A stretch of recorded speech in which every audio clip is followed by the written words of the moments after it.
2 Reis, capítulo 10, verso 15, quem encontrou, diga amém. Em 2 Reis, capítulo 10, verso 15, diz assim: tendo partido dali, encontrou Jonadab, filho de Recabe, que lhe vinha ao encontro.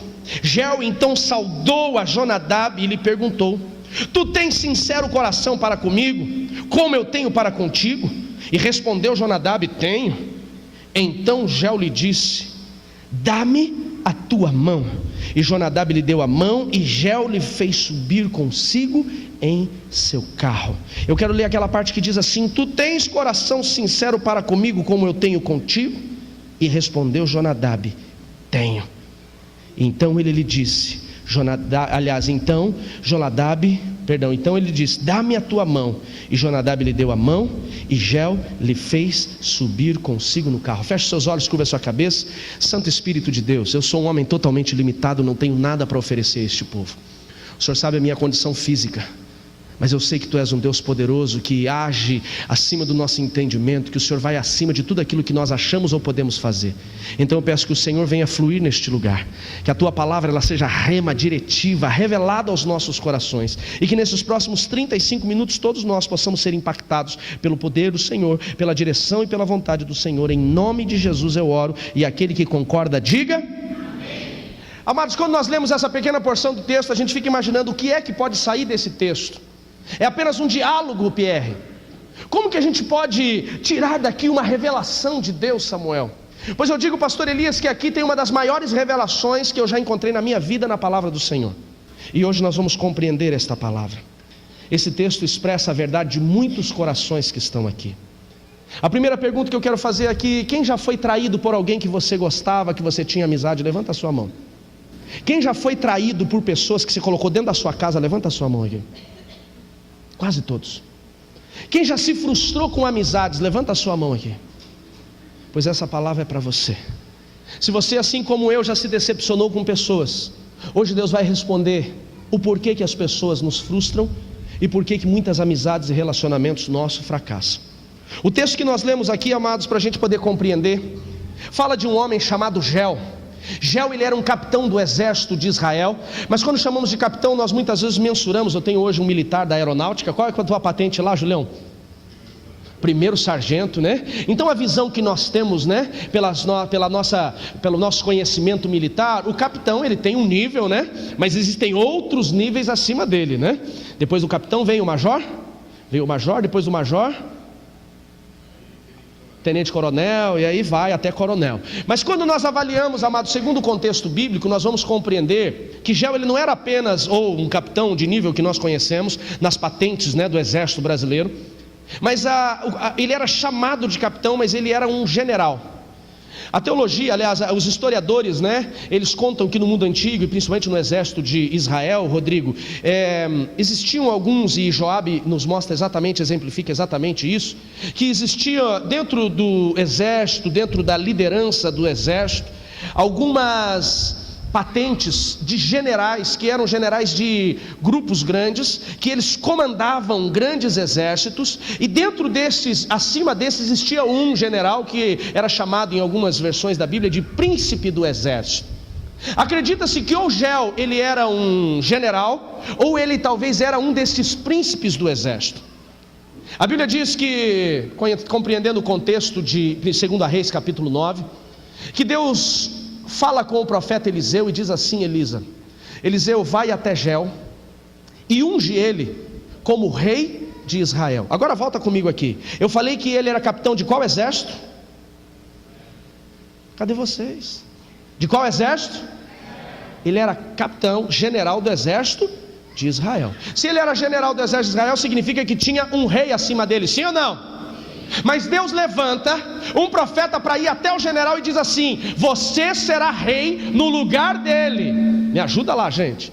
Você vai ser rei no lugar dele. Vai lá e declara, unge, derrama o óleo sobre a cabeça dele, porque você vai assumir o lugar dele.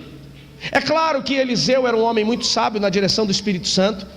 Ele sabia que se ele saísse de onde ele estava e fosse até Gileade, Rabote Gileade, que é o lugar onde estava Jeu, chamaria muito a atenção. Então ele pega um dos seus alunos, talvez um dos menos prováveis, Davi, E este aluno vai até lá e ele diz assim, vai até Geu, chama ele em uma sala fechada, Rodrigo, unge ele como rei, abre a porta e vaza. Porque se o rei ficasse sabendo que ele tinha ido até lá, ele poderia morrer, era uma unção de um outro rei. Agora, por que Deus manda Geu, aliás, manda o profeta ungir Geu como rei de Israel? Porque o rei de Israel naquele momento era Jorão, filho de Acabe. Quem lembra quem era Acabe? Levanta a sua mão aqui. Acabe foi um dos piores reis que passaram por Israel. Acabe, amados, foi um homem que corrompeu, casou com uma mulher chamada Jezabel, filha do rei de Sidom. Ela era uma sacerdotisa de Baal. E Jonathan, aquele casal, eles arrebentaram com Israel.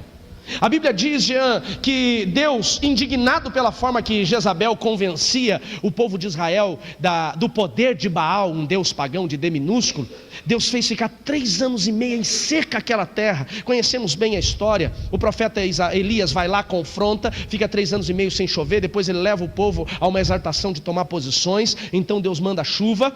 A Bíblia diz, amados, que Elias é levado ao céu, Acabe morre, o seu filho Jorão assume o governo, mas ele continua andando, Marcelo, nos mesmos passos pecaminosos do pai. Jezabel continua viva e ela continua com o seu poder, amados, e hoje nós entendemos no mundo espiritual que Jezabel não é apenas uma pessoa, ou representa uma pessoa, ela é um espírito, uma potestade, um principado, que ela levou uma nação inteira a se corromper, a se prostituir espiritualmente, a se prostituir fisicamente. Ela levou um povo inteiro à corrupção. Hoje nós vemos o que acontece com o Brasil, amados, e eu começo a ver, amados, que nós estamos muito parecidos com o tempo de Israel. Hoje nós passamos uma crise onde a terra está seca e ela secou, porque infelizmente o Brasil perdeu os seus valores morais, os seus princípios espirituais. Quem está me entendendo, diga amém.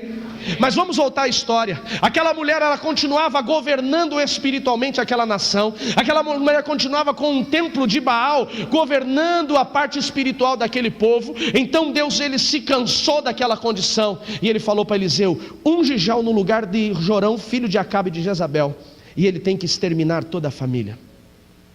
A Bíblia diz, amados, que aquele jovem profeta vai até o quartel-general do exército de Israel, em Gileade. Ele chama Geu e diz, tem uma palavra para você. E Geu entra então no quarto, numa casa, sozinho, e o profeta, o servo do profeta, tira o seu chifre, derrama a cabeça sobre ele e diz, Deus mandou ungir você como rei. Você a partir de agora será rei no lugar do teu Senhor. E ele vaza. Geu, ele sai e os outros generais perguntam, o que ele queria? E ele dá uma desculpinha, depois você lê no capítulo 9, você sabe como é que esse povo é, queria nada não, conversa fiada. Falou, rapaz, mas conta o que ele queria. Não queria nada não, vamos, conta. Então ele diz, na verdade ele veio e declarou sobre a minha vida como profeta de Deus, que o profeta Eliseu mandou ungir-me como rei de Israel. E aqueles generais, por isso acredita-se que ele era o príncipe do exército, o comandante geral. Aqueles homens tiram as suas capas, colocam sobre a escada e eles proclamam, Geu é rei de Israel. Então Geu, ele levanta agora uma comitiva para conspirar contra Jorão, aquele que tinha sido rejeitado contra o Senhor. Você pode encontrar o texto.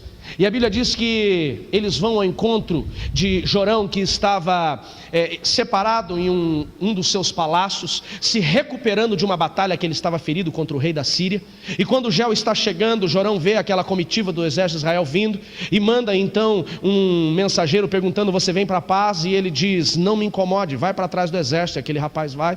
Jorão manda um outro homem, da mesma forma, ele diz, não me incomode. E 3 homens vêm até que o próprio Jorão, vendo que é o seu exército que vem contra ele, pega o seu carro, e eu imagino que ele vai naquela condição de falar, eu vou dar um esculhambo agora, quem que esse cara pensa que é, de não me responder. E Jorão vai todo cheio de si, e quando está se aproximando de Geu, ele diz, vem em paz, Geu. E Geu olha para ele e diz, como que eu posso ir em paz, se tu e tua casa continuam colocando o povo de Deus a adorar Baal? Como que eu posso estar em paz, se você continua corrompendo a adoração do Deus vivo? E quando Jorão vê aquilo, Rodrigo, ele fica desesperado e ele grita para Acasias, o rei de Judá que tinha vindo visitá-lo, e era seu sobrinho, é golpe. Até parece que a gente já ouviu isso esses dias, né? É golpe. E amados, a Bíblia diz que Jorão libera uma flecha do seu arco, aliás, Geu libera uma flecha do seu arco, Jorão morre ali mesmo. Eles perseguem Acasias, sobrinho, que também era rei de Judá. E aquele homem então começa a fazer uma limpa. Primeira lição que eu quero que você compreenda aqui, para a gente entrar na palavra. Todo ambiente que está corrompido com pecado, todo ambiente que não agrada a Deus, ele pode permanecer, Alex, por um tempo, mas chega uma hora que Deus diz, basta. Nós vemos isso hoje no Brasil, Marcelo. Se alguém me perguntar, pastor, você acha que a crise vai continuar? Enquanto Deus não tirar os corruptos, eu creio que a crise continua. Enquanto, amados, as pessoas continuarem se corrompendo, não apenas na política, mas continuarem dando propina para a guarda, continuarem comprando caixa de leite no mercado e tentando levar 12 e pagar 10, ainda nós teremos crise. Mas a hora que nós compreendemos que a corrupção, que o pecado nos leva à destruição, então nós começaremos a ver a limpa. Quem quer a limpa, diga amém. Amém. Amados, a Bíblia continua dizendo no capítulo 9 que Jezreel então ele vai para Jezreel, onde está Jezabel, e lá ele mata Jezabel. Depois você lê ali. E agora Jezreel ele tinha um outro papel enviado por Deus, de ir até a cidade onde estava o templo de Baal e eliminar todo o culto a um Deus pagão, Rodrigo. Então assim ele faz, Rodrigo, assim ele faz, Rony. Ele vai até o lugar onde está o templo e ele diz para os sacerdotes de Baal: assim como Acabe adorou a Baal, eu adorarei mais intensamente do que ele adorou. Ele estava enganando. Ele diz: eu quero que reúnam todos os profetas de Baal, porque vamos fazer o melhor culto que já foi feito para Baal aqui. E a Bíblia diz que então veio a notícia: Jezreel vai assumir, já vai assumir fazendo festa para Baal.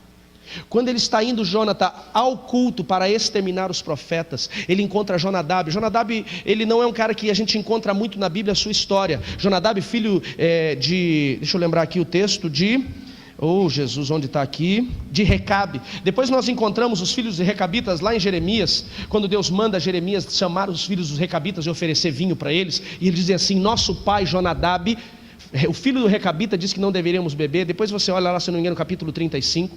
Mas voltando à história aqui, Jonadab, ficando sabendo da limpa que havia em Israel, ele vem ao encontro Davi de Jezreel. E quando ele encontra com Jezreel para o carro. Eu creio que aquele homem era um homem de influência na nação, senão Jezreel não parava o seu carro e o seu exército. E ele olha nos olhos de Jonadab, e Jonadab diz: eu vou com você para essa guerra. Davi, posso usar você como exemplo? Vem cá, por favor. Eu vou com você para esta guerra. Eu quero que você pare de frente para mim aqui, por favor. Ele falou: eu vou com você nesta guerra. Nós vamos nos levantar contra tudo aquilo que Jezabel representou nessa nação. Agora estou apenas parafraseando o que eu entendi na história. Então a Bíblia diz que Jezreel, ele não pede para que ele se una ao seu exército, antes de olhar nos olhos dele e dizer assim: teu coração está comigo como o meu está contigo? Pastor, o que quer dizer esse negócio, pastor? Imagine dois soldados, dois homens de guerra, com espada na cintura, um olhando para o outro falando: meu coração está contigo, o seu está comigo. Essa coca é meio fanta, né? Analisando pelo contexto pejorativo da nossa mente pecadora, parece. Mas, amados, aqui tem um dos maiores simbolismos de relacionamento que nós podemos ter. Ir para uma batalha e levar alguém consigo no seu carro significa você dar a sua retaguarda, as suas costas para outros soldados. Por favor, Davi, pode virar de lado aqui. Amados, você pode imaginar dentro de um exército, se o Davi está lutando e eu vejo que vem uma flecha para o lado dele e eu resolvo sair do lugar, o que acontece? Morreu. Deu problema. Amados, Jezreel, ele não olha a condição de Jonadab. Ele olha para Jonadab e a primeira coisa que ele diz: teu coração está comigo como o meu está contigo. Aquele homem olha para ele e diz sim. Então ele pega na mão daquele rapaz, daquele príncipe, e diz: sobe no meu carro. Aqui nós encontramos uma das maiores representações de relacionamento que nós não avaliamos. Hoje, amados, muitos de nós, quando vamos nos aliançar alguém ou trazer alguém para caminhar conosco, desce de novo Davi, nós não olhamos, Elisa, o coração que representa o caráter, quem é a pessoa, a essência dela. Nós olhamos os seus braços, a sua força, as suas mãos. Muitos de nós já colocamos pessoas dentro da nossa casa, dentro da nossa vida. Nós aliançamos com pessoas que nós não olhamos para elas e perguntamos: o teu coração está comigo? Mas logo nós fizemos, Júlio, olhar para a mão dela e dizer: é forte, tem resultado, sobe aqui. Sabe por que muitos de nós estamos fracassando? Sabe por que muitas pessoas têm sucumbido nos seus negócios? Sabe por que nós temos enfrentado tantas situações adversas? Porque nós estamos olhando a mão, e a mão representa a habilidade, o resultado. Nós não estamos olhando o coração. Geu, antes de trazer alguém para estar com ele no seu carro e dividir com ele a batalha, dividir com ele, Berenice, aquilo que poderia ser a principal batalha da sua vida, ele analisa primeiro o coração, o caráter e quem era aquela pessoa. Eu quero perguntar de novo: quem já foi traído por alguém? Levanta a sua mão, quero ver bem alto. Essa pessoa tinha o seu coração, ou você tinha o coração dela? Com certeza não. Porque quando, Bruno, nós temos o coração de uma pessoa, essa pessoa não nos dá as costas. Obrigado, Davi. Nós vivemos hoje, infelizmente, em uma sociedade em que ela avalia mais resultados, Lu, do que caráter. Hoje nós vivemos, Rodrigo, em função de resultados. Hoje nós vivemos de L em cima de habilidades. Aliás, você abre a rede social, você vai ver que as pessoas só estão mostrando os seus resultados. O cara tira foto na frente do carro novo e diz: presente de Deus. Mas ele não tira a foto do carnê, quer dizer, a Bíblia que veio junto com o carro, né? Por quê? Porque nós queremos mostrar os resultados. O casal está torando o pau em casa.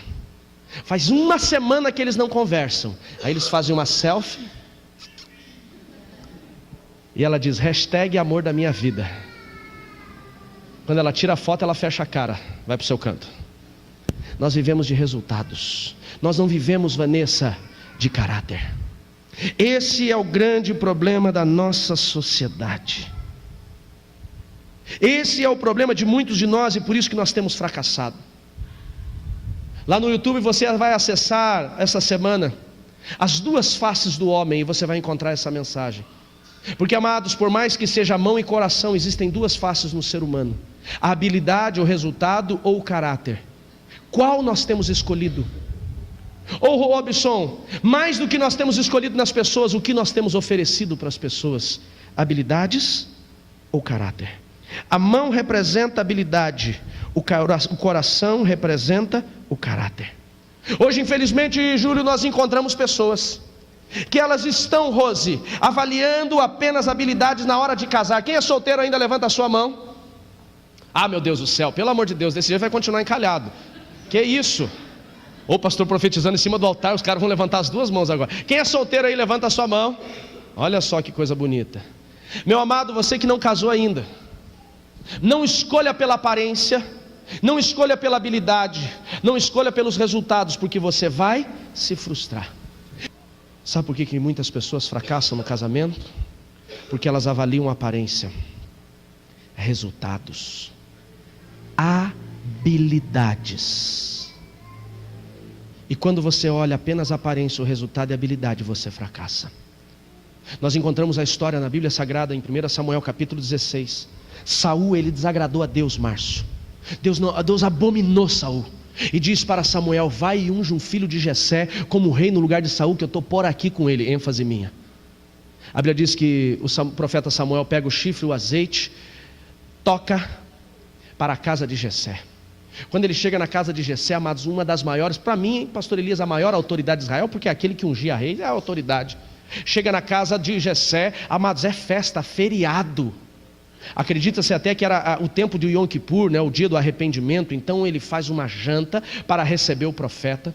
E quando eles chegam na hora do jantar, Cláudia, a Bíblia diz que o profeta se levanta e diz assim: hoje eu vim aqui porque Deus me manda ungir um dos teus filhos. Deus levantará um da casa de Jessé para ser rei em Israel. Então eu imagino que talvez fosse uma mesa muito parecida com essa. Ele pega o seu chifre e vai em direção ao mais alto, ao mais forte, Rodrigo, ao mais bonito, Natan. Renan, ele vai em direção a Eliabe, e eu creio que o profeta abre um sorriso. Eliabe já se empolga, estufa o peito e fala: me arreguei, virei rei de Israel. E quando ele vai derramar o azeite sobre a cabeça de Eliabe, Deus diz: para aí, não é esse. Eu fico imaginando, a Bíblia não diz, mas eu fico imaginando a confusão espiritual naquele momento do profeta. Ele olha e diz assim: Saul é alto, forte, Eliabe está na mesma condição. Ele diz: como não é, Deus? Deus diz assim: Samuel, Você está olhando a aparência, mas eu enxergo o coração. Posso falar uma coisa? Deus não está nem aí para as nossas habilidades. Pastor Márcio chega aqui, canta, pula, dá cambalhota, grita, escandaliza. Deus não está nem aí. Sabe o que Deus quer? Coração. Aí o profeta fala: me enganei. Vai em direção ao segundo mais alto, o segundo mais bonito. Quando ele está chegando, agora meio receioso, o Reinaldo Deus fala: não, também não é. Aí ele vai para o terceiro, Deus fala: pula esse. Aí ele vai para o quarto, pula esse. Quinto, pula. Sexto, pula. Sétimo, pula. Ele olha e fala: meu Deus, não tem mais filho na mesa. Mas eu fico imaginando que ele deve olhar e perguntar assim: tem algum Jessé que mora nessa rua que não seja você? Porque ele falou: me enganei. Mas ele diz assim: acabaram-lhe os filhos? Aí Jessé olha e fala: não. Tem o menino lá, como é que é o nome dele? Brincadeira, sou eu, né? Tem mais um? Tem, está lá no pasto, o mais novo. Alguns teólogos acreditam, não é uma base teológica que a gente pode afirmar com certeza, mas alguns teólogos acreditam, Josiane, que Davi, ele era um filho bastardo, um filho de Jessé com uma prostituta. E na cultura então judaica, quando acontecia esse tipo de coisa, se fosse uma menina continuava lá, se fosse menino, como iria dar continuidade à raiz, ele tirava e trazia para o seio do lar. Só que o filho bastardo, assim como aconteceu lá no livro de 1 Reis, um dos juízes que eu esqueci agora, prego sempre sobre ele, Jesus, me ajudem a lembrar aí. Jefté.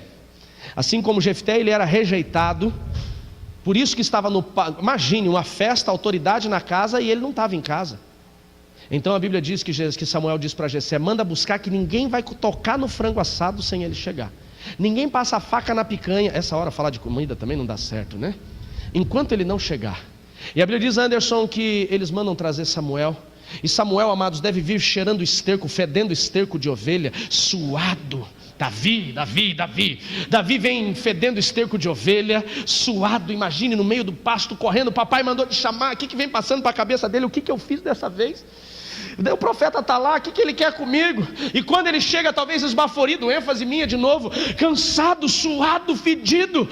O profeta olha para ele, ele é mirradinho, ruivinho, diferente de todos os outros, magrinhos. Deus olha para o profeta, Deus aliás fala com o profeta: esse é o rei, o homem segundo o meu coração. Sabe por que nós fracassamos em nossas relações? Existem dois grupos de pessoas que nos relacionamos, Marilda.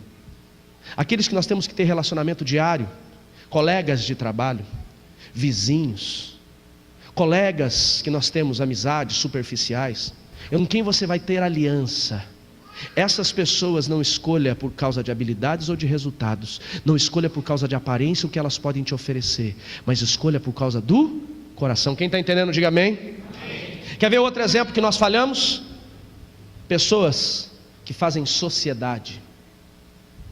Para mim, amado, sociedade é igualzinho casamento, tem até certidão.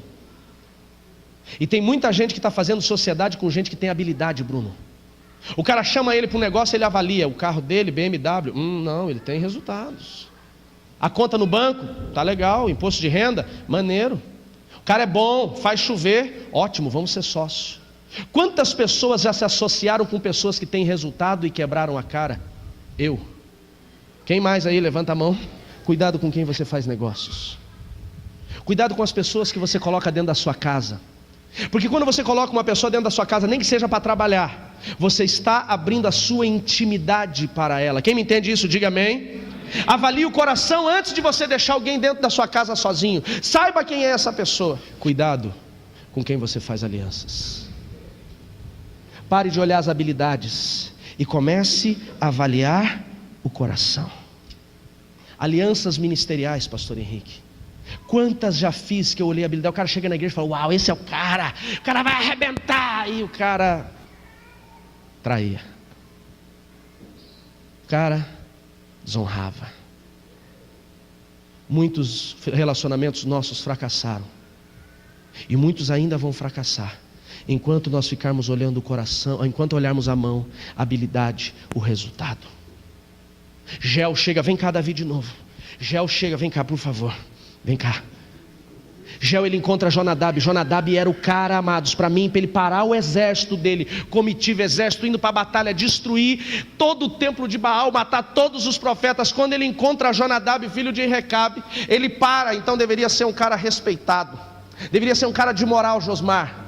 Ele talvez conhecia a fama, talvez ele conhecia as habilidades, mas antes dele falar, sobe no meu carro, ele olha para ele e diz assim: teu coração está comigo como o meu está contigo? Sabe o que ele estava fazendo? Avaliando. Avalie as pessoas com quem você vai se relacionar. Eu tive um pastor que ele dizia assim: não ande com a pessoa antes de você comer pelo menos 1 quilo de sal com ela. Sal você coloca uma pitadinha todo dia. Você comer 1 quilo de sal com uma pessoa, você tem que caminhar com ela há muito tempo. Ele diz: teu coração está comigo? Eu creio, Reinaldo, que ele olha nos olhos daquele homem para saber se tinha caráter, para saber se ele poderia fazer aliança. Então ele vê sinceridade, então ele pega na mão. Aí ele vai olhar na mão e diz: sobe no meu carro e vamos para a batalha. Quem são as pessoas que você tem colocado no teu campo de batalha? Se nós não começarmos a avaliar essas pessoas como o Geu avaliou Jonadab, muitos relacionamentos ainda vamos fracassar, muitas amizades ainda vamos perder, muitos tombos ainda vamos tomar. Obrigado, Davi. E eu quero encerrar, amados, fazendo com que você compreenda que não apenas vamos olhar para pessoas que têm coração e caráter, mas nós temos que apresentar caráter para as pessoas. Porque muitas vezes, irmã Norli, nós cobramos das pessoas caráter, mas o nosso está em falha. Sabe qual é a melhor pessoa para você se relacionar? Aquela que tem um coração em Deus. Muitas pessoas têm se corrompido dentro da igreja, têm se desviado dos caminhos do Senhor, porque elas se relacionaram com crente e tomaram um tombo de crente. Amados, eu tenho até vergonha em alguns lugares, quando eu falo que sou pastor, o cara diz assim: nossa, eu tinha um pastor que foi meu sócio e me roubou. Chega e fala: eu sou evangélico. Fala: evangélico, qual a igreja que você é? Tem um cara que está aqui me devendo faz um tempão e não me paga. Sabe por quê? Porque eu sei que tem muito padre que é pecador, muito médico que é trambiqueiro, muito advogado que é ladrão, e também tem muito pastor e muito crente que está errado. E é claro que eles mensuram pelos errados, mas tem muita gente dentro da igreja que ele ainda não se converteu genuinamente, não tem caráter. Como as pessoas te veem? Como as mulheres que trabalham com você te veem? Elas podem olhar para você e dizer assim: esse honra a sua esposa? Ou elas dizem: eu teria vergonha de ser mulher dele pelo jeito que ele olha quando as outras mulheres passam e ele vira o seu pescoço. Esse dia um irmão da igreja falou para mim, não é aqui da igreja, mas da outra igreja, ele disse assim: pastor, eu falei para minha esposa não se relacionar mais com fulano de tal, porque ela estava conversando com ele, e quando ela terminou a conversa com ele, conversa de porta de igreja, eu estava longe, quando ela saiu ele fez assim, na porta da igreja. Sabe por que ele fez isso na porta da igreja? Porque ele está acostumado a fazer isso em todos os lugares. Cuidado. Como as pessoas te veem? Nos seus negócios, como que as pessoas te veem? Será que o seu amigo, o seu irmão que senta ao seu lado tem coragem de entregar um talão de cheque assinado para você? Será que ele tem coragem de entregar um cartão de crédito com a senha para você? Será que ele pode deixar você cuidando da casa dele? Da família dele? Qual é o nosso caráter? O que nós precisamos é ter o caráter de Cristo. E qual é o tipo de pessoas que nós precisamos ser?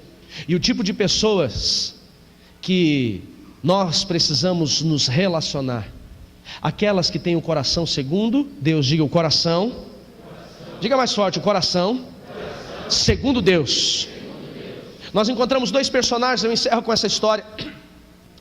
Os principais reis que passaram por Israel, pastor Elias. O primeiro, Saul. Conhecemos bem a história, já falamos que ele foi rejeitado, Berenice, por Deus. Por que Saul foi rejeitado por Deus? Porque ele foi desobediente e arrogante. Diga comigo: desobediente e arrogante. Talvez esse é o pecado de alguns aqui, talvez até meu. Deus rejeitou ele por causa da desobediência e da arrogância. Aí Deus coloca um outro rei, conhecemos aqui a história já, ungido rei no lugar dele, Davi, o homem segundo o coração de Deus.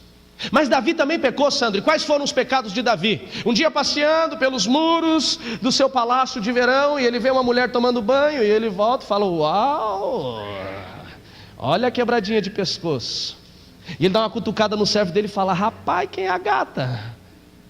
Aquele servo muito polido diz assim: meu senhor, esta é Betseba, esposa de Urias, um dos seus comandantes do exército. Cara, ênfase minha. Top, top, top. Marca um horário com ela na minha agenda.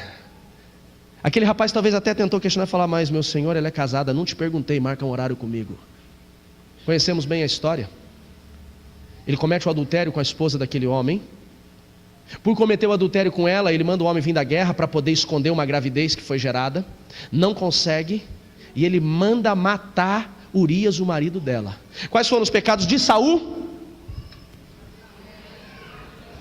Meu Deus do céu, estou sem moral. De novo, 1, 2, 3 e... desobediência e arrogância. Quais foram os 2 pecados de Davi? Adultério e assassinato. Vamos bonitinho agora para sair bonito lá no YouTube. Adultério e assassinato. Avaliando a nossa cultura de hoje, qual é o pior desses pecados para você? Quem você não deixaria chegar perto da sua família? O desobediente e arrogante ou o adúltero e o assassino?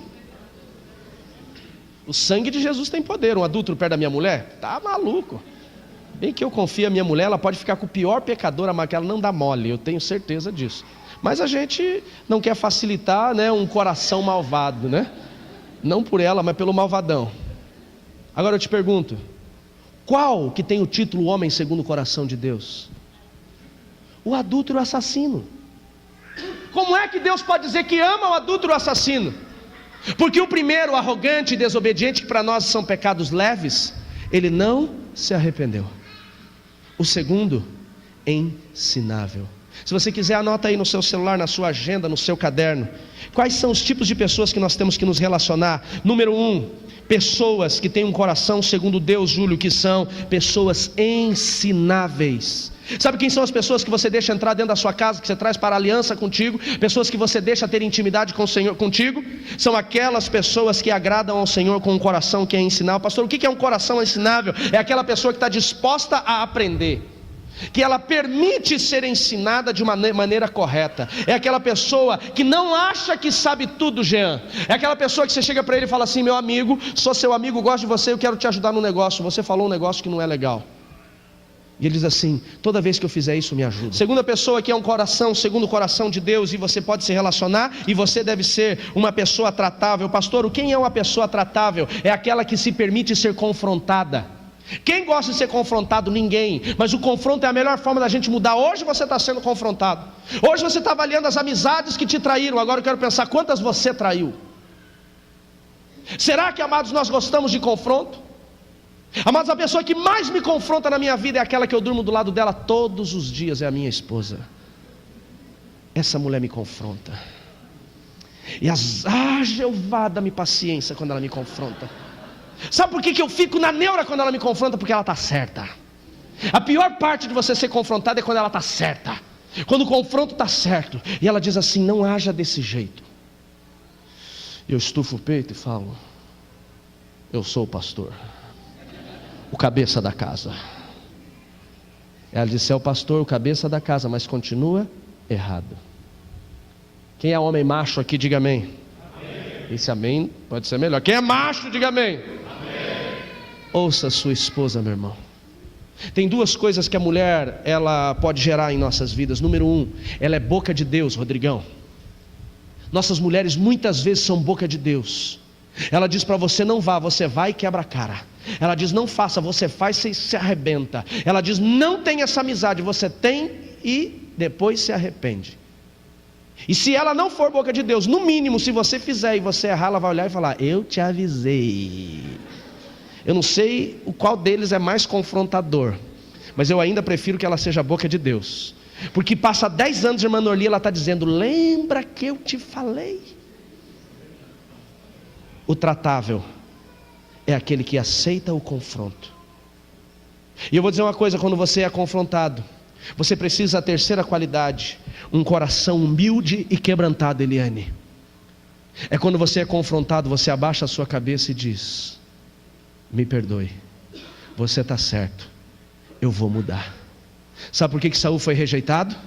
Porque ele não se arrependeu. Sabe por que Davi, o adúltero assassino, foi o homem segundo o coração de Deus? Porque quando ele foi confrontado do pecado, ele dobrou o joelho e falou: Deus, eu pequei contra ti, somente contra ti, que a consequência venha sobre mim, eu me arrependo. Ele se prostra diante de Deus. Quando Natan confronta ele, podia tirar a espada e cortar o pescoço de Natan e falar: rapaz, está pensando que está falando com que eu sou o rei, eu mando nesse negócio.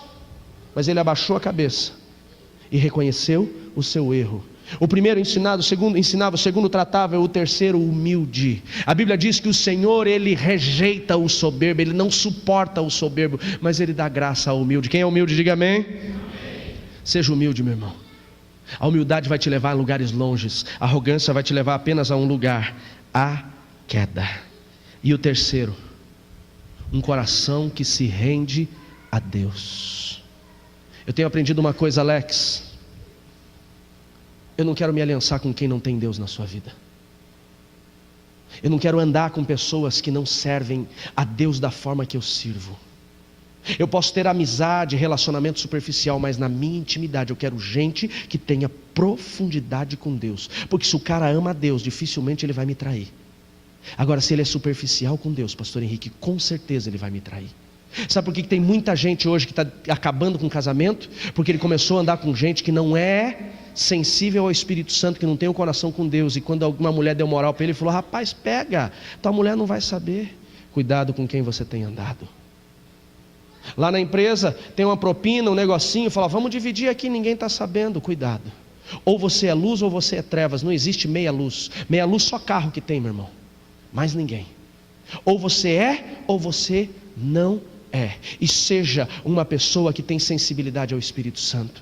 Quando a palavra te confrontar, se quebranta. Sabe o que falta para a igreja hoje, amados? Chorar, derramar lágrimas, coração quebrantado. Hoje você está no culto cantando, né? Eu ouvi o seu falar: levantarei meus olhos e clamarei em socorro. E o cara está assim. Aí o irmão começa a falar em língua estranha do lado dele, ele dá 2 passos para cá, balança a cabeça e fala: esses crentes são tudo doidos. Aí o irmão do frente dá uma tremida no Espírito Santo e fala: não vem mais nessa igreja, esse povo é tudo maluco. Pessoas que não são sensíveis. É claro que tem uns irmãos que deixam aí mesmo, é o cara esbalda, igual eu, né? Mas amado, seja sensível ao Espírito Santo. Deixe ele fluir na sua vida. Amém, queridos? Coloque-se de pé em nome de Jesus.